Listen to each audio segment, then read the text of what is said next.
Bonjour, c'est Jean Descartes. Dans cet épisode bonus, je vous raconte comment un homme bossu a réussi à Paris entre 1719 et 1720 à faire de son handicap une source de revenus et à devenir célèbre. On peut dire que ce personnage est devenu mythique grâce à un roman paru en 1859 dont le titre est « Le bossu » et l'auteur Paul Féval.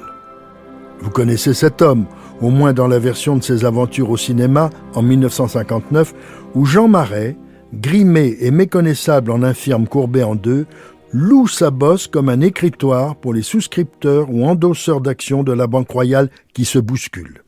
Or, ce bossu a réellement existé.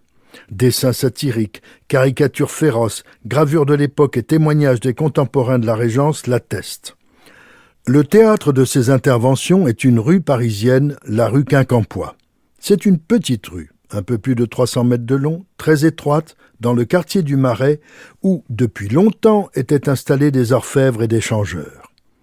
Si on y maniait déjà de l'argent, c'était sans bruit ni agitation.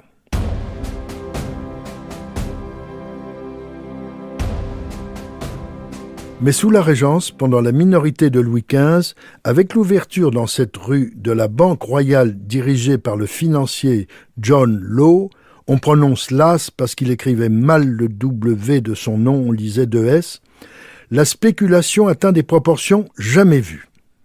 Las, d'origine écossaise, avait eu l'idée de remplacer les espèces sonnantes et trébuchantes, c'est-à-dire les pièces d'or et d'argent, par des billets en papier dont la contre-valeur est garantie par une réserve métallique. La spéculation donne la fièvre à la rue Quincampoix. On achète pour revendre, on revend pour acheter en encaissant, croit-on, de mirifiques bénéfices. Tout se passe très vite. Au milieu de cette frénésie, un petit bossu fait fortune. Parce que la croyance populaire assure que toucher la bosse d'un tel infirme porte bonheur, il loue sa bosse du matin au soir comme un pupitre, d'un bout à l'autre de la rue, pour que les agioteurs, superstitieux, puissent rédiger sur place leurs ordres d'achat ou de vente et encaisser leurs bénéfices. Un véritable bureau ambulant. On ne sait où réside le bossu, on ignore son nom, on ignore quand il vient ni quand il s'efface. On sait seulement que lorsque commença la déconfiture du système de Las, ce mystérieux personnage disparut. Il avait vite compris que la fête de l'argent facile était finie.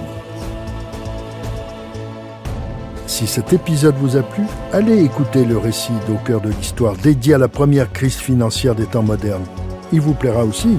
Et surtout, n'hésitez pas à en parler autour de vous et à me laisser vos commentaires sur le groupe Facebook de l'émission. Je vous dis à bientôt pour un nouvel épisode de Au cœur de l'histoire. Au cœur de l'histoire est une production Europe 1 Studio. Ce podcast est écrit et présenté par Jean Descartes. Il a été réalisé par Guillaume Vassaux. Pour ne rater aucun épisode, abonnez-vous sur Apple Podcasts ou vos plateformes habituelles d'écoute.